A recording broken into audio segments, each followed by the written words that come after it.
സംഘികളും ശരിയായ ഭാരതീയരും തമ്മിലുള്ളൊരു വ്യത്യാസം. ആ വ്യത്യാസം നമുക്ക് ഇതിൽ നിന്ന് ബോധ്യപ്പെടുന്നുള്ളതാണ്. സംഘികളെ സംബന്ധിച്ചോളം വെച്ചാൽ ഇങ്ങനത്തെ ഒരു കാര്യം ആഘോഷിക്കപ്പെടരുത്. അത് എങ്ങനെയെങ്കിലും മൂടി വെക്കുകയും തമസ്കരിക്കുകയും ചെയ്യണം. അത് ഇത് മാത്രമല്ല, ഇപ്പം നെഹ്റുവിനെ കുറിച്ച് അവരെന്തെങ്കിലും പറയാറുണ്ടോ? ഗാന്ധിയെ കുറിച്ച് പറയാറുണ്ടോ? അവരുടെ മകൻ്റെ ഒരു ഏതോ ഒരാളോട് സംസാരിക്കുന്ന ഒരു വീഡിയോ ഇപ്പം നിങ്ങൾ വരുമ്പോൾ കാണണ്ടായി. അവരോട് ചോദിക്കുന്നുണ്ട്, നിങ്ങൾക്ക് ഇതുകൊണ്ട് വലിയ സാമ്പത്തിക നഷ്ടം ഉണ്ടാവൂലേ? നമ്മൾ പറയാം, ഞങ്ങളുടെ നഷ്ടം ഒരു 6 മാസം കൊണ്ട് അല്ലെങ്കിൽ ഒരു വർഷം കൊണ്ട് ഞങ്ങൾക്ക് റിക്കവർ ചെയ്യാൻ പറ്റുമായിരിക്കും. പക്ഷെ എന്നാൽ ജീവൻ നഷ്ടപ്പെട്ടാൽ അതൊരിക്കലും നമുക്കത് തിരിച്ചു പിടിക്കാൻ കഴിയില്ലല്ലോ എന്ന് ആ മകൻ പറയുന്നുണ്ട്. ഡൽഹിയിൽ നമ്മൾ കണ്ട് വലിയ തീപിടുത്തം ഉണ്ടാവുകയും അതിൽ ഒരുപാട് ആളുകൾ മരണപ്പെടുകയും മറ്റുമൊക്കെ ചെയ്തപ്പോൾ ഡൽഹിയിലൊക്കെ താമസിക്കുന്ന ആളുകളെ സംബന്ധിച്ച് അറിയാം, ഹോട്ടലുകളും ബാക്കിയൊക്കെ വളരെ തിങ്ങി ഒരു തീപിടുത്തം ഉണ്ടായി കഴിഞ്ഞാൽ എവിടേക്ക് എത്രമാത്രം വ്യാപിക്കും ബാക്കി നോക്കുള്ളത് അവിടുത്തെ ഓരോ ഇടനാഴികളും ബാക്കിയൊക്കെ സഞ്ചരിക്കുന്ന ആളുകൾക്ക് ഓരോരുത്തർക്കും അറിയാം. അതിൽ വലിയൊരു മനുഷ്യസ്നേഹം കണ്ടത് ഒരു വാപ്പയും മകനും, റിയാസുദ്ദീനും അൻവാർ മൻസൂരിയും രണ്ടുപേരും അവരുടെ ലക്ഷക്കണക്കിന് രൂപ മുതൽ മുടക്കുള്ള ബെഡുകൾ മൊത്തം റോഡിൽ ഇറക്കി കൊടുത്ത് അവിടുന്ന് ചാടാൻ സാധ്യതയുള്ള ആളുകൾക്ക് സുരക്ഷ ഒരുക്കി കൊടുക്കുന്ന രൂപത്തിൽ രണ്ട് മനുഷ്യ സ്നേഹികളെ നമ്മൾ കണ്ടു. സ്വാഭാവികമായും ഇതാണ് യഥാർത്ഥത്തിൽ നമ്മുടെ ചേരികളായിരുന്നാലും മറ്റു സാഹചര്യങ്ങളൊക്കെ നമ്മുടെ ആ ഡൽഹിയിലെ ആ സംഭവവുമായി ബന്ധപ്പെട്ടാണ് നമ്മൾ സംസാരിക്കുന്നത്. എന്താണ് അമിത് മാഷിക്ക് അത് ചേർക്കാനുള്ളത്? ഒരു തമസ്കരണത്തിൻ്റെ ഒരു കാലഘട്ടത്തിലാണ് നമ്മൾ ജീവിക്കുന്നത്. എന്നുവെച്ചാൽ മുസ്ലിങ്ങൾ ഈ രാജ്യത്തിന് നൽകിയ സംഭാവനകൾ, അവരുടെ രാഷ്ട്രസ്നേഹത്തിൻ്റെ ഒരുപാട് ഈ ചരിത്ര സന്ദർഭങ്ങൾ, അതുപോലെ തന്നെ ഇവിടെ ഉണ്ടായിട്ടുള്ള അത്തരം ഭരണാധികാരികൾ ഉണ്ടാക്കി കൊണ്ടുവന്ന ചില സിസ്റ്റംസ്, പുരോഗതി, മഹത്തായിട്ടുള്ള ഈ ഹിസ്റ്റോറിക്കൽ മൊണമെൻറ്റ്സ്, ഇതെല്ലാം ഒന്നുകിൽ തമസ്കരിക്കുകയോ അതല്ലെങ്കിൽ അതിനെയൊക്കെ ലേബൽ മാറ്റിക്കൊണ്ട് മറ്റു പല രൂപത്തിലേക്കും കൺവേർട്ട് ചെയ്യുന്ന ഒന്ന് നടന്നുകൊണ്ടിരിക്കുന്നു. ഇതിൻ്റെ മറുവശമാണ് മുസ്ലിങ്ങളെ പൈശാചികവൽക്കരിച്ചു കൊണ്ടിരിക്കുകയും ചെയ്യുന്ന, അവരെ എല്ലാ അർത്ഥത്തിലും പേടിക്കേണ്ട, ഭയപ്പെടേണ്ട, നാളെ ഈ രാഷ്ട്രത്തിന് വലിയ ഭീകരവാദികളാകാൻ സാധ്യത ഉള്ളവരാണ് എന്നൊക്കെ രീതിയിൽ പ്രചരിപ്പിക്കുന്നത്. അതിനിടയിലാണ് ഒരുപക്ഷെ ധാരാളം സംഭവങ്ങൾ, ഇതൊരൊറ്റപ്പെട്ട സംഭവമല്ല, ധാരാളം സംഭവങ്ങൾ നടക്കുന്നത്. ഇപ്പോൾ 2024 ജൂണിൽ 19-ാം തീയതി കാഞ്ചൻജംഗ എക്സ്പ്രസ്, അത് ബംഗാളിൽ രംഗപാണി എന്ന് പറയുന്ന ഒരു സ്ഥലത്ത് വെച്ചിട്ട് അവിടെ വെച്ചൊരു നമ്മുടെ ഈ ഗുഡ്സ് ട്രെയിനുമായിട്ട് കൂട്ടിമുട്ടി. അതൊരു ബലിപെരുന്നാൾ ദിവസമായിരുന്നു. അപ്പോൾ അന്ന് ഈ പെരുന്നാളൊക്കെ ആഘോഷിച്ചിങ്ങനെ മടങ്ങാൻ ശ്രമിക്കുന്ന ആളുകളാണ് പെട്ടെന്ന് ഈ ഇൻസിഡൻറ്റ് ഇതിലേക്ക് എത്തുന്നത്. എന്നുവെച്ചാൽ അവരുടെ പുതുവസ്ത്രങ്ങളോടെ തന്നെ അവർ ഓടി എത്തുന്നു. അങ്ങനെ ഈ ചോര പുരണ്ട മനുഷ്യരെയൊക്കെ അവിടുന്ന് പോലീസും മറ്റൊക്കെ വരാൻ അരമണിക്കൂറിലധികം സമയമെടുത്തിട്ടുണ്ട്. അപ്പോഴേക്ക് അവരെയൊക്കെ ഈ രക്ഷിക്കാൻ ശ്രമിച്ചത് ഈ മനുഷ്യരാണ്. അവരവരുടെ വസ്ത്രങ്ങൾ അല്ലെങ്കിൽ അത് നഷ്ടപ്പെടുമെന്ന് ആലോചിച്ചില്ല.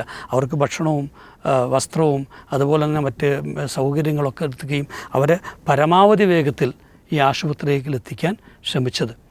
ഇപ്പോൾ ഈ കഴിഞ്ഞ 2022 മറ്റുമാണ് ചെന്നൈയിൽ വലിയ പ്രളയമുണ്ടായി. അതായത് ശരിക്കും ചെന്നൈ എന്ത് ചെയ്തു, മുങ്ങി പോയി. അന്ന് ഈ അവിടെയുള്ള മുഴുവൻ മുസ്ലിം പള്ളികളും തുറന്നു വെച്ചു. കാരണം ഈ മുസ്ലിം പള്ളികളുടെ ക്രിസ്ത്യൻ പള്ളികളുടെ ഒരു പ്രത്യേകത എന്ന് വെച്ചാൽ അതിൽ വിശാലമായിട്ടുള്ള ഹോൾ ഉണ്ടാവും എന്നുള്ളത് തന്നെയാണ്. അപ്പോൾ ആ പള്ളികളിലാണ് വലിയ ഒരു ശതമാനം ആളുകൾ എന്നെ അക്കോമഡേറ്റ് ചെയ്തത്. അപ്പോൾ അന്ന് സ്റ്റാലിൻ എന്ത് ചെയ്തു, മുസ്ലിങ്ങളെ അഭിനന്ദിച്ചുകൊണ്ട് അന്നൊരു വാർത്താ സമ്മേളനം വരെ അദ്ദേഹം വിളിച്ചിരുന്നു. ഇപ്പോൾ നമുക്കറിയാം, ഇതുപോലെ നമ്മൾ കഴിഞ്ഞ ഒരു തവണയ്ക്ക് നമ്മൾ പറഞ്ഞിട്ടുണ്ട്, ഉത്തരാഖണ്ഡിൽ ഒരു ഈ ടണലിൽ കുടുങ്ങിയ ആളുകളെ റെസ്ക്യൂ ചെയ്യാനുള്ള ഒരു ഇത്. അപ്പോൾ ആ സമയത്ത് ഈ ഈ റാറ്റ് ഹോൾ മൈനേഴ്സ് എന്നാണ് അവരെ വിളിക്കുന്നത്. 41-42 ആളുകളെയാണ് അതിനെ രക്ഷിച്ചത്. അപ്പോൾ ഇവിടെ എന്താ വെച്ചാൽ ഈ മെഷീൻ ഉപയോഗിച്ചൊക്കെ എന്ത് ചെയ്തു, ആദ്യം തുറന്നു പോയി. പക്ഷെ പിന്നെ നോക്കുമ്പോൾ അവസാനം എന്ത് ചെയ്യാൻ പറ്റില്ല, മെഷീന് പോകാൻ പറ്റില്ല. അത് മാനുവലായിട്ട് ഇത് എന്ത് ചെയ്യണം, തുറക്കണം. അപ്പോൾ ആ സമയത്ത് 3 മുസ്ലിം ചെറുപ്പക്കാരാണ് ഇതിനു വേണ്ടി മുന്നോട്ട് വന്നു. വെച്ചാൽ വളരെ അപകടമുണ്ട്, തുറന്ന് താഴെ വീഴാൻ എന്ത് ചെയ്യും, അവർ കൂടെ എന്ത് ചെയ്യും, മരിച്ചു പോകും. അതായത് മുന്ന ഖുറൈഷി, നസീം മാലിക്, ഫിറോസ് ഖുറൈഷി എന്ന് പറയുന്ന 3 ചെറുപ്പക്കാർ. അവരാ ദൗത്യം പൂർത്തിയാക്കിയെന്ന് മാത്രമല്ല, ഈ പറയുന്ന 42 ആളുകളെയും സുരക്ഷിതമായി അവിടുന്ന് രക്ഷിച്ചു. ഇതുപോലെ തന്നെ നമുക്കിപ്പോൾ കേരളത്തിൽ ഈ പ്രളയകാലം നമുക്കറിയാം. ആ പ്രളയകാലത്ത് പിന്നെ ഇവിടെയുള്ള മുസ്ലിങ്ങളും മറ്റു വിശ്വാസികളൊക്കെ ഒരുപോലെയാണ് ഈ സ്നേഹത്തിൻ്റെ മനുഷ്യത്വത്തിൻ്റെ പ്രകടനം ചെയ്ത്. പക്ഷെ ആ സമയത്ത് വല്ലാതെ വിഷമിച്ച ചിലവരുണ്ട്. അതിൽപ്പെട്ട ആളായിരുന്നു ശശികലയും മോഹൻദാസൊക്കെ. പരസ്യമായി തന്നെ ആ ഒരു ഐക്യത്തെക്കുറിച്ച് അവർ എതിർപ്പ് പ്രകടിപ്പിച്ചു എന്നുള്ളതാണ്.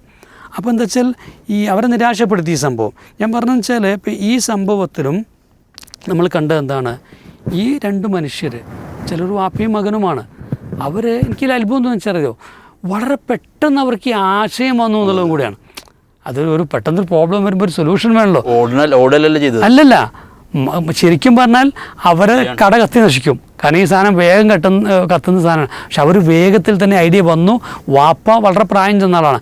അദ്ദേഹം ഉള്ളിൽ നിന്ന് ഈ സാധനം പുറത്തേക്ക് എടുത്തു കൊടുക്കുന്നു. മകൻ ഇതുമായിട്ട് എന്ത് ചെയ്യുന്നു, ഓടി ഇത് കൊണ്ടുപോയി ഇട്ട് കൊടുക്കുകയാണ്. 8 എന്ന് 10 എന്ന് 13 എന്നൊക്കെ പറയുന്നത്. എന്തായാലും 8-10 ആളുകളുടെ ജീവൻ ആലോചിച്ച് നോക്കുക, എത്രമാത്രം വലിയൊരു കർമ്മം ചെയ്തു എന്നുള്ളതാണ്. അപ്പോൾ അത് ഇവർ മാത്രമല്ല, ഇപ്പോൾ അവിടുത്തെ ഈ MLA സതീഷ് ഉപാധ്യായ, അദ്ദേഹത്തിൻ്റെ ഒരു പോസ്റ്റ് ഉണ്ട്.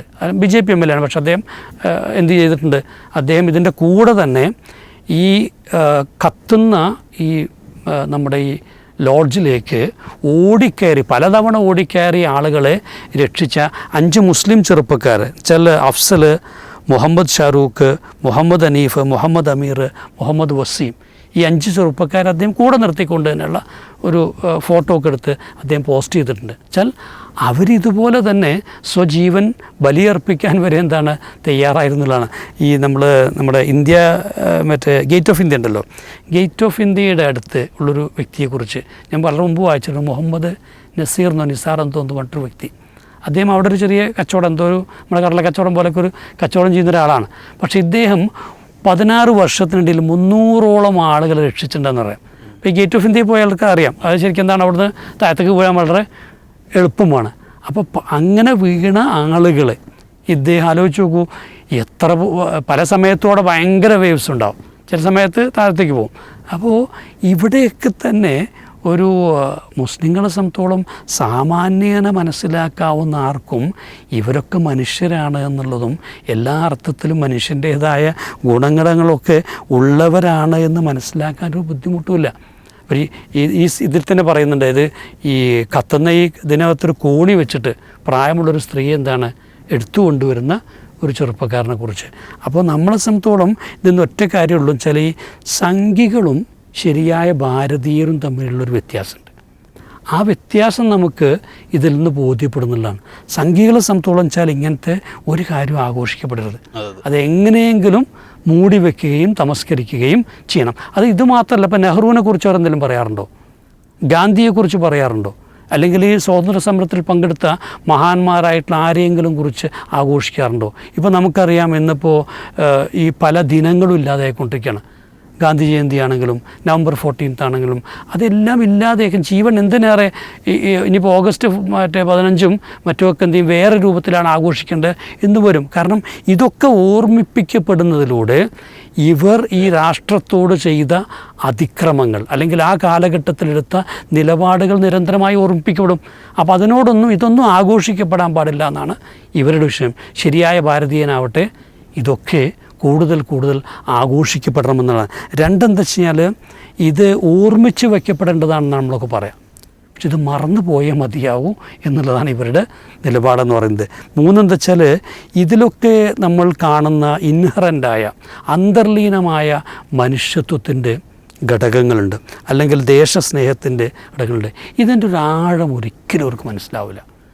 മറിച്ച് ഇതൊക്കെ ചെയ്താലും ശരി, നിങ്ങൾ എങ്ങനെയൊന്നും തെളിയിച്ചാൽ പോരാ, നിങ്ങൾ തെളിയിക്കണമെങ്കിൽ എന്ത് ചെയ്യണം, വേറെ വഴി നോക്കണം എന്നുള്ളതാണ്. അപ്പോൾ ഇവിടെ സാധാരണ മനുഷ്യരെ സംബന്ധിച്ചോളം ഇത് മനസ്സിലാകുന്നതാണ്. ഇത് മനസ്സിലാകുന്നില്ല എന്നതിൻ്റെ ഒരു തെളിവ് എന്താ, ചിലപ്പോൾ ഇത് കഴിഞ്ഞ ഉടനെ BJP മൈനോറിറ്റി സെല്ലിൻ്റെ എന്നുവെച്ചാൽ ജനിച്ചത് മുസ്ലിമായിട്ടൊക്കെയാണ് ഒരു ലീഡർ, നാസിയ എലിയ ഖാൻ എന്ന് പറയുന്ന ഒരു സ്ത്രീ, അവർ സ്വയം എന്താ വെച്ച് കഴിഞ്ഞാൽ സനാതനി മുസ്ലിമാണ് എന്ന് വിശ്വസിക്കുന്നതാണ്. അവർ ഒരു പ്രസ് കോൺഫറൻസിൽ ഇപ്പോൾ അത് കഴിഞ്ഞു വെച്ചാൽ പറയുന്നത് നിങ്ങൾ 2-3 വർഷത്തേക്കെങ്കിലും മുസ്ലിങ്ങളെ അകറ്റി നിർത്തണം.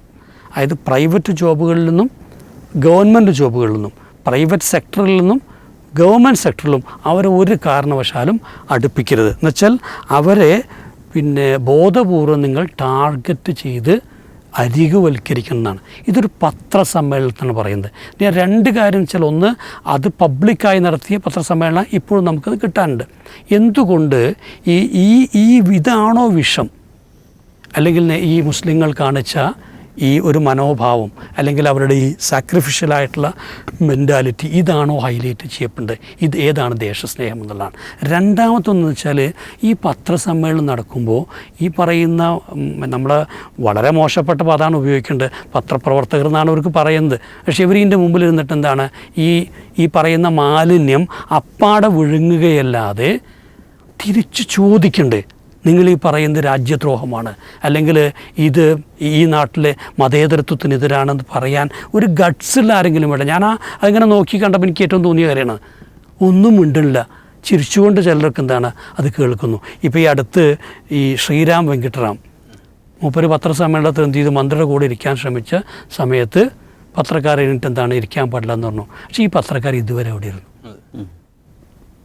അപ്പോൾ പത്രക്കാരോട് അല്ലെങ്കിൽ മീഡിയ പ്രവർത്തകരോട് നമുക്ക് പറയാൻ വെച്ചാൽ, അവർക്ക് നമ്മൾ നേരത്തെയും പറഞ്ഞിട്ടുണ്ട്, ഇവർക്ക് നിർവഹിക്കാൻ ഈ രാജ്യത്ത് വലിയൊരു ദൗത്യമുണ്ട്. തിരുത്താൻ ഒരുപാട് അവർക്ക് കഴിയും. ആ തിരുത്തൽ ശക്തിയായി മാറുകയാണെങ്കിൽ തന്നെ ചാനലുകൾ യഥാർത്ഥത്തിൽ ആ ഒരു ദൗത്യം ഏറ്റെടുത്താൽ തന്നെ ഇവിടെയുള്ള വർഗീയതയുടെ അടിത്തറ തകർന്നു പോകും. ഇവിടെ ഇന്ന് നടക്കുന്ന സകല പ്രചരണങ്ങൾക്കും എക്കോ ആയി മാറുന്നത്, അല്ലെങ്കിൽ ഉച്ചഭാഷിണിയായിട്ട് മാറുന്നത് ഇവരാണ്. അതുകൊണ്ട് അവരാണ് ഈ മാലിന്യ കൂമ്പാരത്തിൽ നിന്ന് അവർക്ക് വേണ്ടത് വാരിയെടുക്കുന്നത്. അതവർ നിർത്തുക എന്നുള്ളതാണെങ്കിൽ ഒന്നാമത് പറയാനുള്ളത്. എന്താ വെച്ചാൽ, ഇപ്പോൾ ഈ ജയ്പൂരിലിപ്പോൾ അറിയാമല്ലോ, ഒരു പള്ളി ഒക്കെ പൊളിക്കുന്നതിന് സംഘർഷം നിലനിൽക്കുകയാണ്. അറ്റ്ലീസ്റ്റ് എന്താ വെച്ചാൽ കുറച്ചെങ്കിലും ഒരു ഈ മുസ്ലിങ്ങളെ മനസ്സിലാക്കാൻ പറ്റിയ സാഹചര്യത്തിൽ, കാരണം ഈ വാപ്പയും ഉമ്മയും മകനും ഇട്ടുകൊടുത്തത് ഈ സ്നേഹത്തിൻ്റെ പുതപ്പാണ്. ആ ഒരു സ്നേഹത്തിൻ്റെ പുതപ്പിലേക്കാണ് ഇത്രയും മനുഷ്യർ ചാടി രക്ഷപ്പെട്ടത്. അതിനെ അഭിനന്ദിക്കേണ്ടതാണ് ഇവിടുത്തെ പ്രധാനമന്ത്രി, അല്ലെങ്കിൽ ആഭ്യന്തരമന്ത്രി, അല്ലെങ്കിൽ ഡൽഹിയിലെ ഗവർണറൊക്കെ. അത് നടക്കാതെ പോകുന്നു എന്നുള്ളതാണ് ഈ രാഷ്ട്രത്തിൻ്റെ ഏറ്റവും വലിയ ദുരന്തമെന്ന് പറയുന്നത്. ഈ വലിയ കെട്ടിടങ്ങളിലൊക്കെ തീപിടുത്തം മറ്റൊക്കെ ഉണ്ടാകുമ്പോൾ ഏറ്റവും കൂടുതൽ അവിടെ സംഭവിക്കുക പേടിച്ചിട്ട് പുറത്തേക്ക് ചാടിയിട്ട് കൈകാലൊടിയലും മരണം സംഭവിക്കലാണ്. അതാണ് ഇപ്പോൾ ഇവിടെ ഒരുപാട് ആളുകൾ രക്ഷപ്പെടുത്തിയ സംഭവമായിട്ട് പറഞ്ഞത്. എന്താണ് ഷാ സൽഫിക്ക് അതിൽ കൂട്ടിച്ചേർക്കാനുള്ളത്? ഈ ഒരു ജീവൻ രക്ഷിക്കുക എന്നതിന് വല്ലാത്തൊരു സൗന്ദര്യമുണ്ട്. നമ്മൾ കുട്ടിക്കാലം മുതൽ കേൾക്കുന്നൊരു കഥയുണ്ടല്ലോ, ഒരു കിളിയെ അമ്പെയ്യാൻ ഒരുങ്ങുന്ന വേടനെ ഉറുമ്പ് കടിച്ച് അമ്പ് ഉന്നം തെറ്റിപ്പോകുന്നു. ആ ഉറുമ്പ് പിന്നീട് വെള്ളത്തിലൂടെ ഒഴുകിപ്പോകുമ്പോൾ ഈ കിളി ഒരു ഇല കൊത്തിയിട്ട് കൊടുത്ത് ആ ഉറുമ്പിനെ രക്ഷിക്കുന്നു. ആ കഥയുടെ ഭംഗി എന്താണ്? രണ്ട് ജീവൻ രക്ഷപ്പെടുന്നതാണ്. അതെല്ലായിടത്തും അതെ. ഇപ്പോൾ കഴിഞ്ഞ ദിവസം ഒരു വീഡിയോ വ്യാപകമായി പ്രചരിച്ചിരുന്നു. രണ്ട് കുഞ്ഞുങ്ങൾ, രണ്ടെണ്ണാൻ. അതിൽ ഒരെണ്ണം നിലത്ത് കിടക്കുന്നു, മറ്റൊന്ന് അതിൻ്റെ അടുത്ത് വന്ന് അതിങ്ങനെ മലർന്ന് കിടക്കുകയാണ്. ഇങ്ങനെ ചുറ്റും അതിൻ്റെ അടുത്ത് വന്ന് അതിനെ തൊടുന്നു, അല്ലെങ്കിൽ പലതും ചെയ്യുന്നു. അപ്പോൾ ഒരാൾ വന്ന് അതിനെ എടുത്തതിന് ചുറ്റും വെള്ളം കൊടുത്ത് അതിൻ്റെ നെഞ്ചിൽ കുറച്ച് സമയം പ്രസ് ചെയ്തപ്പോൾ അത് ജീവൻ വെച്ചതുപോലെ എഴുന്നേറ്റത് പോയി. അപ്പോൾ ഭയങ്കരമായി വൈറലായി ഒരു വീഡിയോ ആണത്. ആളുകൾ അതിൽ കാണുന്ന ഒരു രസം എന്താണ്? ഒരു ജീവൻ, നഷ്ടപ്പെടാൻ പോകുന്ന ഒരു ജീവൻ തിരിച്ച് കിട്ടുമ്പോഴുള്ള അതിൻ്റെ ഒരു ഭംഗിയാണ്. അപ്പോൾ അങ്ങനത്തെ കുറേ വാർത്തകൾ നമ്മളിപ്പോൾ മുമ്പ് ഒരു ബസ് ഡ്രൈവർ ഒരു കുഞ്ഞ് റോട്ടിലേക്ക് ഇറങ്ങി ഓടിയപ്പോൾ ആ കുഞ്ഞിനെ ഇടിക്കാതിരിക്കാൻ ബസ് ഡ്രൈവർ പെട്ടെന്ന് തിരിച്ചുപോയി. ബസ് തിരിച്ചു വിട്ടു, കുഞ്ഞ് രക്ഷപ്പെട്ടു. അദ്ദേഹം ഭയങ്കര ട്രോമയായി 2 ദിവസം ജോലിക്കൊന്നും വരാൻ കഴിഞ്ഞില്ല. അത് നമ്മൾ വലിയ വാർത്തയാക്കി. എന്താണ്? ഒരു ജീവൻ രക്ഷപ്പെടുകയാണ്. ഒരു ജീവൻ രക്ഷപ്പെടുന്നതിന് എപ്പോഴും വല്ലാത്തൊരു സൗന്ദര്യമുണ്ട്, അതിന് വലിയ വിലയുണ്ട്. അതുകൊണ്ടാണ് നമ്മുടെ നാട്ടിൽ ധീരതക്കുള്ള അവാർഡുകൾ കൊടുക്കാറുള്ളത്. പുഴയിൽ മുങ്ങിയ കുഞ്ഞിനെ രക്ഷപ്പെടുത്തി, അങ്ങനെയൊക്കെ പറഞ്ഞ് വലിയ ധീരതക്കുള്ള അവാർഡുകളൊക്കെ നമ്മൾ നൽകാറുണ്ട്. ഇവിടെ നിരവധി ജീവനുകൾ രക്ഷപ്പെടുത്തിയ ഒരു സംഭവം. ആ സംഭവത്തിൽ നമുക്ക് വലിയ വിഷമം തോന്നിയത് അതിവിടെ ആഘോഷിക്കപ്പെടാതെ പോയി എന്നതാണ്. ആരും അത് അറിഞ്ഞില്ല. അവർക്ക് അർഹതപ്പെട്ട അംഗീകാരമോ അനുമോദനങ്ങളോ ലഭിച്ചിട്ടില്ല എന്നതാണ് യാഥാർത്ഥ്യം. അപ്പോൾ അവരുടെ മകൻ്റെ ഏതോ ഒരാളോട് സംസാരിക്കുന്നൊരു വീഡിയോ ഇപ്പം നിങ്ങൾ വരുമ്പോൾ കാണണ്ടായി. അവരോട് ചോദിക്കുന്നുണ്ട്, നിങ്ങൾക്കിതുകൊണ്ട് വലിയ സാമ്പത്തിക നഷ്ടം ഉണ്ടാവില്ലേ? നമ്മൾ പറയാം, ഞങ്ങളുടെ നഷ്ടം ഒരു 6 മാസം കൊണ്ട് അല്ലെങ്കിൽ ഒരു വർഷം കൊണ്ട് ഞങ്ങൾക്ക് റിക്കവർ ചെയ്യാൻ പറ്റുമായിരിക്കും. പക്ഷെ എന്നാൽ ജീവൻ നഷ്ടപ്പെട്ടാൽ അതൊരിക്കലും നമുക്കത് തിരിച്ചു പിടിക്കാൻ കഴിയില്ലല്ലോ എന്ന് ആ മകൻ പറയുന്നുണ്ട്. ഖുർആനിലൊരു വാചകമുണ്ട്, മൻ അഹ്യാ നഫ്സൻ കഅന്നമ അഹ്യൻ നാസ ജമിഅ. ഒരു മനുഷ്യന് ജീവൻ നൽകിയാൽ ലോകത്തെ മുഴുവൻ മനുഷ്യർക്കും ജീവൻ നൽകിയവനെ പോലെയാണ്. പ്രവാചകൻ പറയുന്നൊരു വാചകമുണ്ട്, ഇർഹമു മൻ ഫിൽ അർദ് ഇർഹമുക്കും മൻ ഫിസ് സമാ. നിങ്ങൾ ഭൂമിയിലുള്ളവരോട് കരുണ കാണിക്കുക, ആകാശത്തുള്ളവൻ നിങ്ങളോട് കരുണ കാണിക്കും.